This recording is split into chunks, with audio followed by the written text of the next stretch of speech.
Muy buenas noches todos. Bueno, noches porque estoy grabando en la noche y tomando un rico té. Eh, a continuación tenemos que cambiar de procesos reversibles e irreversibles a un nuevo tema que se llama entropía. Todo va ligado, es parte todavía de la segunda ley de la termodinámica y evolucionando hacia la tercera ley de la termodinámica. Bien, ¿qué es la entropía? Debo decir que si ya leyeron el capítulo, sabrán que esta respuesta se responde a medias como a la mitad del capítulo, pero vamos a poner una definición aquí para saltar a ecuaciones y luego aterrizarlo en la aplicación de ingeniería. Les iba a preguntar, por cierto, si quieren vamos a escucharme hablar como por 40 minutos, ver las diapositivas, si ustedes podrían leer. Espero que realmente no sea muy tedioso, aunque tampoco veo diferencia entre esto y lo que hacemos en clase, ¿verdad? De momento en esta asignatura. Es una asignatura muy pesada en la parte teórica y sin embargo tiene consecuencias muy grandes en la parte de ingeniería. Pero bueno, entonces, esperamos que no quieran monólogo. Vamos a ver, la entropía, dice aquí, puede verse como una medida de desorden molecular o aleatoriedad molecular. Cuando un sistema se vuelve más desordenado, las posiciones de las moléculas son menos predecibles y la entropía aumenta. Si ustedes hicieron la revisión del capítulo del libro Una breve historia del tiempo, me parece que se llama así, que les pedí, habrán notado que se hablaba de esto, del desorden molecular, que incrementa con el tiempo, ¿verdad?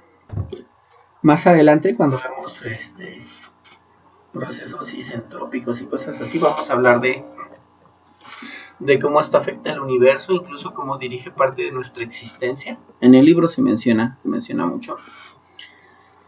Pero vamos a saltar. Me estoy pasando una parte del desarrollo de las ecuaciones, tomando en cuenta procesos reversibles e irreversibles, para que podamos ir directamente a la aplicación. Incluso el libro lo sugiere así de alguna manera. Entonces vamos a ver. La entropía nace de la desigualdad de Clausius, que dice que la integral cíclica o la integral cerrada, esta bolita indica eso, de la diferencial de calor sobre la temperatura es menor o igual a cero. No sé si es la primera vez que ven este símbolo, no es nada diferente, simplemente indica que la integral se debe realizar en un proceso cerrado, en un ciclo, voy y regreso, ¿vale? Esto surge de análisis de máquinas térmicas. Insisto, lo omito aquí porque quisiera que vayamos más a la aplicación que al desarrollo de esto. Entonces, para un ciclo internamente reversible, acuérdense que un ciclo internamente reversible es el que regresa totalmente a sus condiciones iniciales internas. Aquí no estamos tomando en cuenta lo que ocurre en el exterior. La cantidad, esta cantidad de calor, esta diferencial de calor respecto a la temperatura en las fronteras donde intercambia calor, será igual a cero, porque el proceso es reversible. Por aquí ponemos un asteriscote. Ningún proceso real es reversible. Todos los procesos reales son irreversibles, ¿verdad? Ok. Para entender un poquito más esta parte de la integral cíclica, dice aquí, pensemos en el caso del volumen. Si se dan cuenta aquí, esta es una diferencial exacta, ¿verdad? Porque no depende de la trayectoria. Dice que la integral cíclica de un proceso de diferencial del volumen es igual a cero. Y para eso tenemos acá nuestro pizarrón. Entonces dice, imagínense que este es un dispositivo que tiene el volumen 1 y experimenta un proceso. Vamos a usar un color que no esté. Que en este caso es este. Pasa del estado 1 al estado 2. Incrementa el volumen. Y como tiene que ser cíclico, tiene que regresar ahora del estado 2, que es este volumen, al estado 1. Bien pude haber colocado aquí una flecha, así, indicando que regresaba al estado 1. Pero quise dejarlo acá por separado. Entonces aquí la flecha azul indica que regresa exactamente al mismo volumen. Si se dan cuenta, el cambio final de volumen de aquí a acá, si suponemos que regresa al mismo volumen, pues es 0. ¿Sí? No importa cuánto se haya desplazado. En este caso el volumen 2, no importa hasta dónde se haya desplazado. Si regresa al mismo punto, el cambio total de volumen, la integral de ese cambio de volumen respecto a el proceso es 0. Nos van a decir que, bueno, pues esto es porque esta es una propiedad puntual que depende del estado y no de la trayectoria.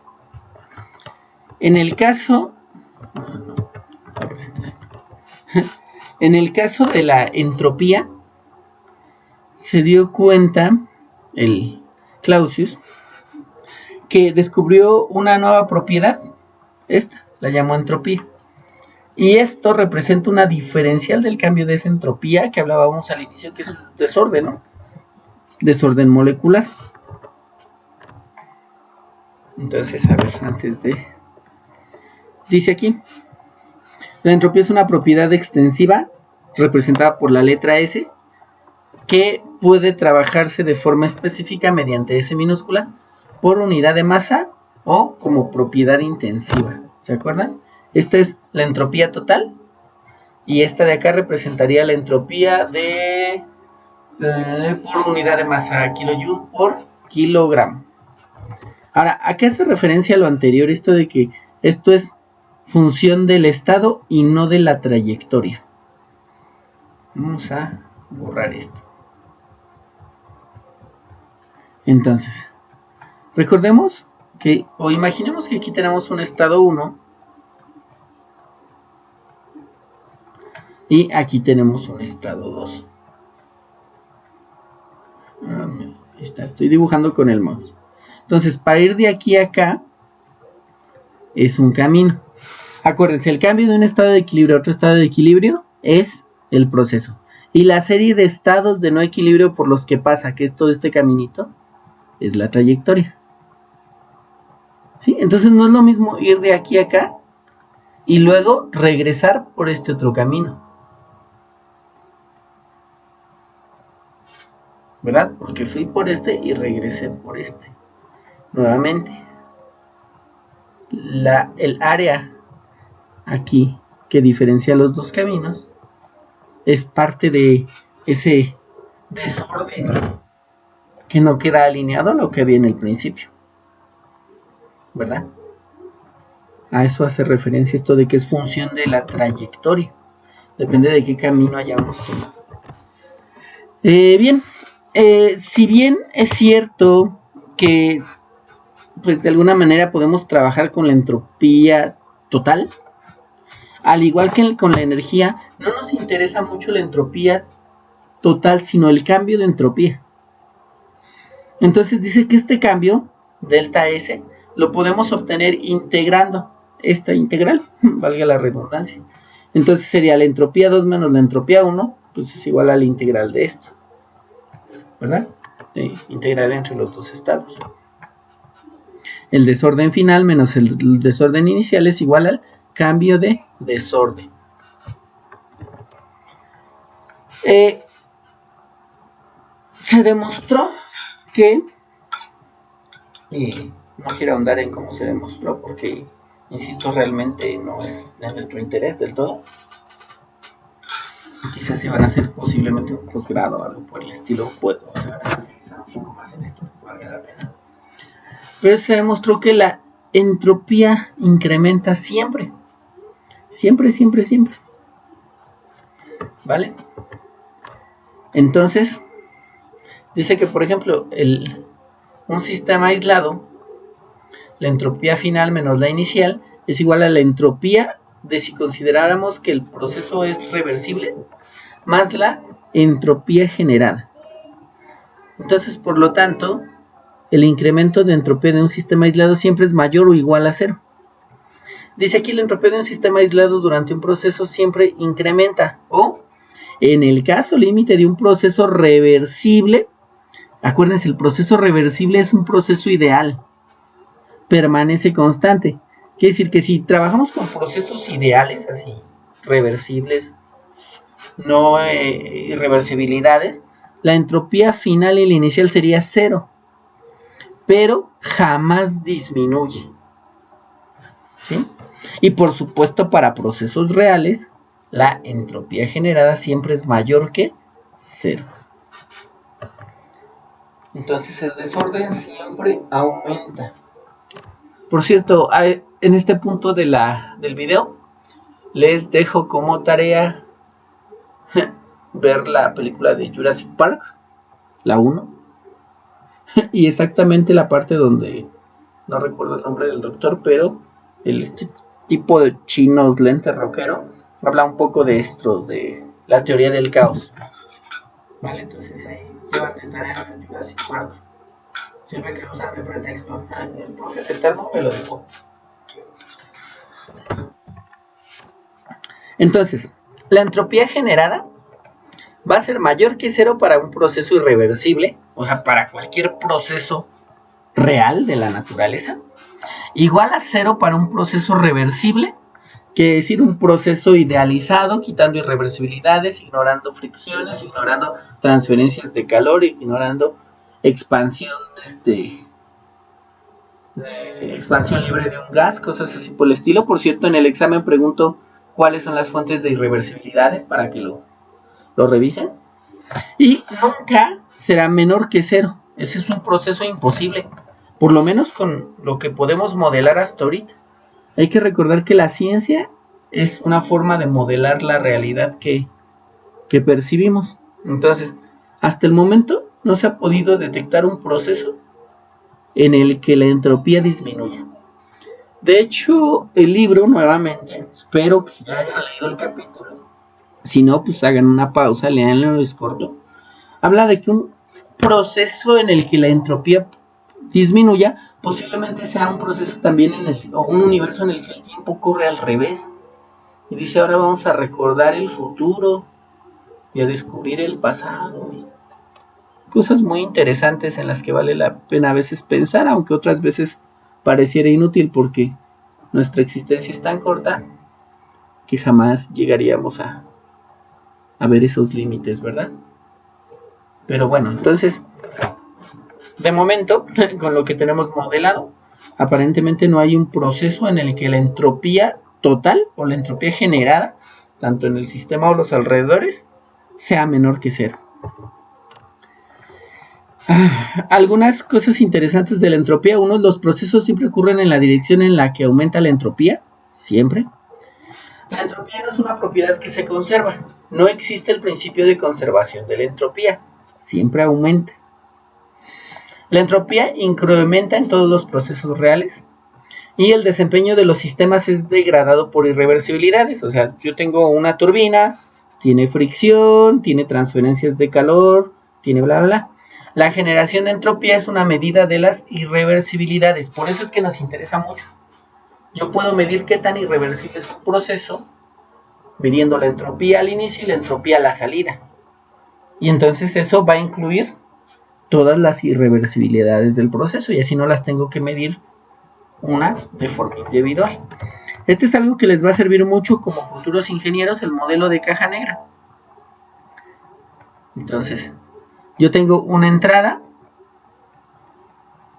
Aquí ocurren muchas cosas. Mi caja negra. Estoy con el mouse, entonces no se quejen.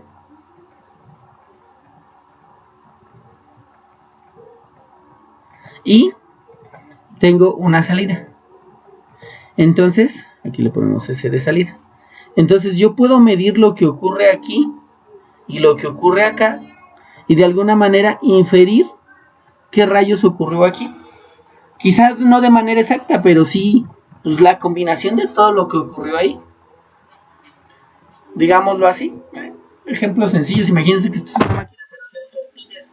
Y aquí meten ya la masa y aquí obtienen las tortillas. ¿Qué rayos pasó aquí?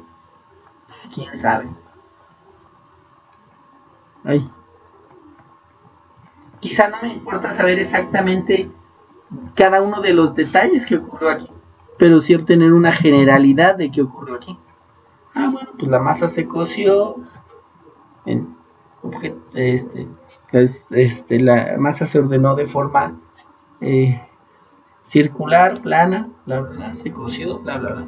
Pero no me interesa exactamente, por ejemplo, saber a qué temperatura, qué distancia recorrió, con qué fuerza es que fue cortado el disco de masa, bla, bla, bla. ¿Vale? En ingeniería esto lo pueden utilizar para simplificar fenómenos. Entonces puedo medir la entropía al inicio, la entropía al final y decir, uy, la entropía creció en tanto, por lo tanto el desempeño de este sistema es tal. Regreso, esta es la slide final. Voy a agregar un poco de información nada más, pero bueno, regreso otra vez a la definición de entropía. Dice aquí, aguas. La imposibilidad de describir la entropía en su totalidad no tiene que ver con su utilidad.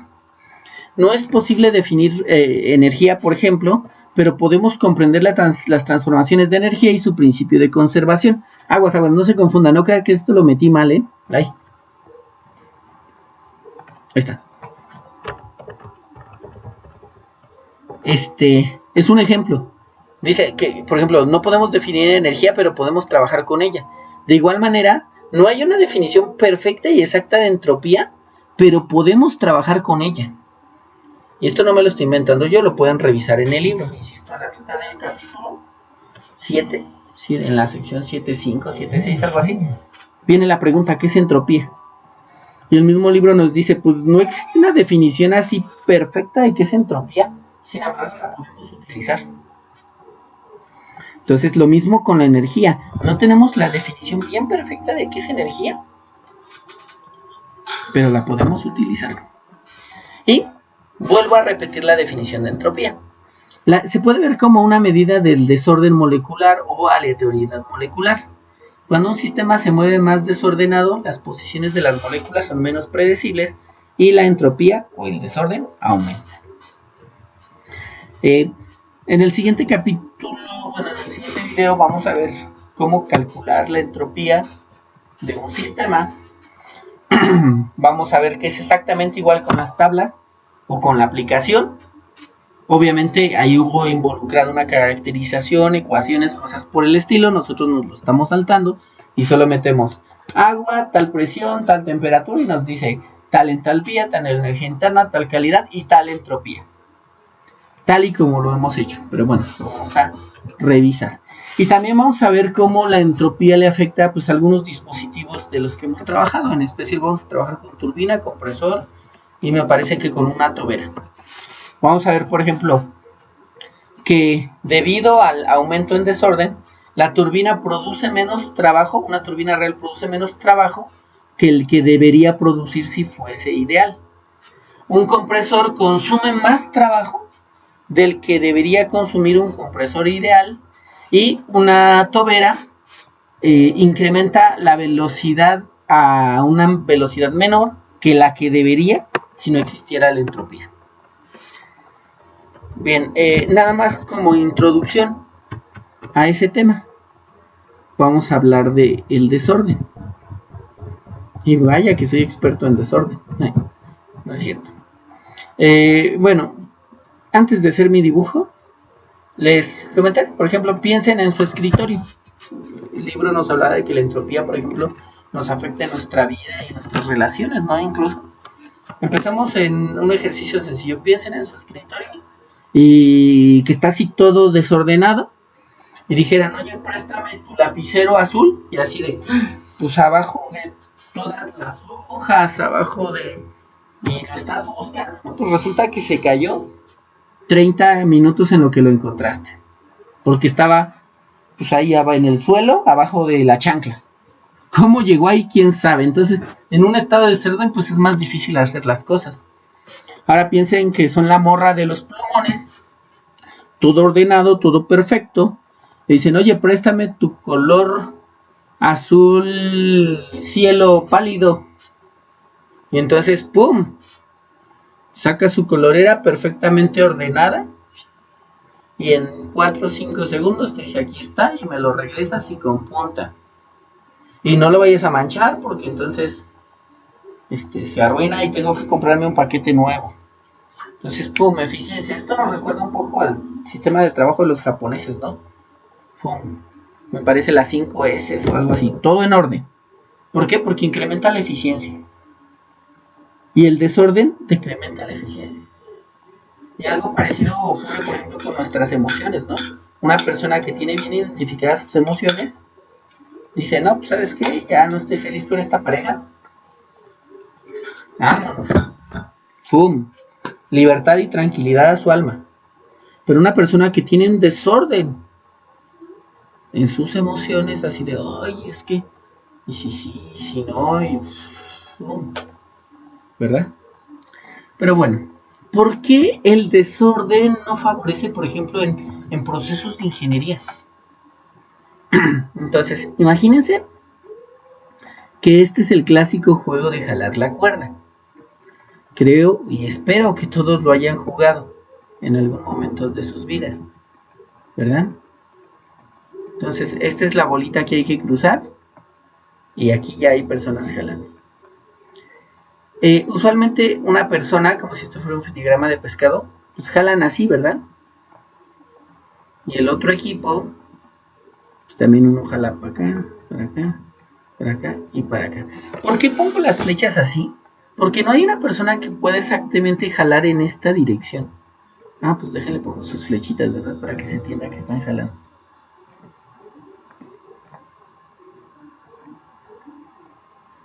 Y no porque yo no quiera que alguien jale en esa dirección. O que no se pueda. Sino no se puede. ¿Por qué? Porque nos estorbamos al final de cuentas. Entonces, pues sí jalas una componente en esa dirección, pero otra componente está en la dirección en la que está tu cuerpo. No lo podemos evitar. De tal manera que si recuerdan su curso de estática, pues cada una de estas fuerzas se puede descomponer, ¿verdad? En una componente, la voy a poner en negro porque si no, no se va a ver. En una componente que va sobre este eje y una componente que va sobre este. Y la suma de las dos, pues es esta resultante. Entonces, si descompusiéramos cada una de estas fuerzas, pues veríamos que una parte sí está trabajando para ganar el concurso aquí de la cuerda y otra parte pues está estorbando nada más. Las componentes que van en esta dirección, hacia arriba y hacia abajo, están estorbando y las que van de forma horizontal son las que ayudan a ganar, ¿verdad? Estas se van sumando, incluso las que son horizontales pues se van restando entre ellas y no tienen efecto. Lo mismo con las fuerzas de este lado. Entonces, si ese desorden no existiera, voy a borrar esto. Si no hubiera desorden molecular, por ejemplo, pues todos podrían jalar con la máxima fuerza en esta dirección. Y ponemos uno más porque al parecer son 4. Entonces, pues esto sumado tendría más eficiencia que esto de acá. Y ganarían. Por cierto, aquí está el secreto para que ganen la próxima vez que jueguen a jalar la cuerda. Si los equipos están equilibrados, procuren todos jalar en la misma dirección, ¿verdad? Alinearse y jalar en la misma dirección y al mismo tiempo para que las fuerzas se sumen. Pero bueno, entonces, las moléculas alineadas incrementan la eficiencia del trabajo. Ahora, pensemos, por ejemplo, en una turbina de vapor. Voy a hacer un dibujo así bien fregón. Esta es la turbina, esos son sus álabes, acuérdense, es como un ventilador. Este álabe es más nuevo, por eso es más grande, ¿verdad? Visto de forma lateral, imaginemos que lo podemos ver así como si los álabes fueran una cruz y giran en este sentido. Si las... Vamos a borrar esto porque sí se ve. Lo voy a tratar de hacer así grandote. Como podrán ver, yo no vi ese capítulo de Bob Esponja donde dibujó un círculo perfecto. Entonces, estos son los álabes, estas líneas de aquí son los álabes. Ahí está. Álabe. Si las moléculas golpearan todas en esta dirección, pues sería parecido a cuando todos jalan la cuerda, ¿verdad? Y entonces producirían el máximo de trabajo si todas empujaran exactamente en el mismo sentido. ¡Pum! Todos trabajando en armonía. Sin embargo, por ejemplo, las turbinas de vapor pues trabajan con vapor sobrecalentado, y el vapor sobrecalentado pues tiene mucha energía, de tal manera que las moléculas, pues una con mucha energía sí gira hacia acá, otra hacia acá, otra hacia acá, una incluso despistada va en sentido contrario, otra hacia acá, otra hacia acá, otra con esta dirección, pues que son como los alumnos cuando les dicen pueden salir a descansar y ¡pum! Brincan en todas las direcciones. Tienen tanta energía que pues sí se hacen girar el álabe, pero si estuvieran ordenadas obtendríamos mayor trabajo. Entonces, ¿se obtiene trabajo? Sí, pero es menos del que podríamos obtener, que lo remarco aquí en azul, es menos del que podríamos obtener si todas empujaran en el mismo sentido, es decir, si en lugar de estar una hacia abajo, una con inclinación, otra 90, bla, estuvieran aquí como las negras, todas empujando en el mismo sentido con la máxima energía. Pero pues no podemos reducir esto, así se comporta. Entonces este desorden hace que, por ejemplo, esta turbina produzca menos trabajo del que podría producir, ¿verdad?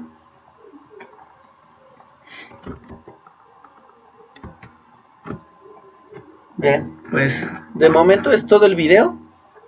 Espero que lean el capítulo.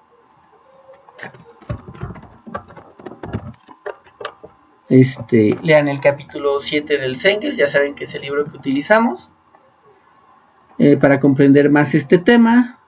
Y pues muchas gracias por revisar esta información. Recuerden, por aquí de algunas pistas de lo que puedo preguntar en la evaluación. Bye.